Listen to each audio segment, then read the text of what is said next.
I was recently on the Beyond the Bench podcast at ASTA with my good friend Brandon Sloan. During that podcast, we talked about leadership quite a lot, and some clips have been going around social media from that conversation that are doing really, really well as far as people getting engaged in the conversation. So I wanted to come on here real quick and just give my 2 cents on what we talked about in terms of leadership. What I discussed there is that leadership essentially has two things you can delegate. So if you're a leader, you can choose to delegate this or this. And those two things are responsibility and then authority. We see, unfortunately, in this industry where leaders choose to delegate their responsibility. And you might be thinking that's probably okay, right? Delegation is good, it empowers people. Well, here's the problem.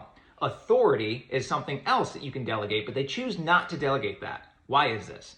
Well, the reason is because it's an egotistical approach. I don't want to give you the power that I have as a leader. I want to hang on to that because me thinking egotistically as a leader, if I give you my authority and you have the power to do things without my input, then what's the point of me as a leader? We start to feel insecure. What the proper thing to do is to drop that egotistical approach and flip it. What you should be doing is hanging on to the responsibility and delegating the authority. What I use to gauge good leadership is how much authority have you delegated. It should be as close to 100% as possible. Trust me, when you flip this thing around, drop the egotisticalness, don't be insecure thinking they're going to take your job one day because they have all your power. That is not the case.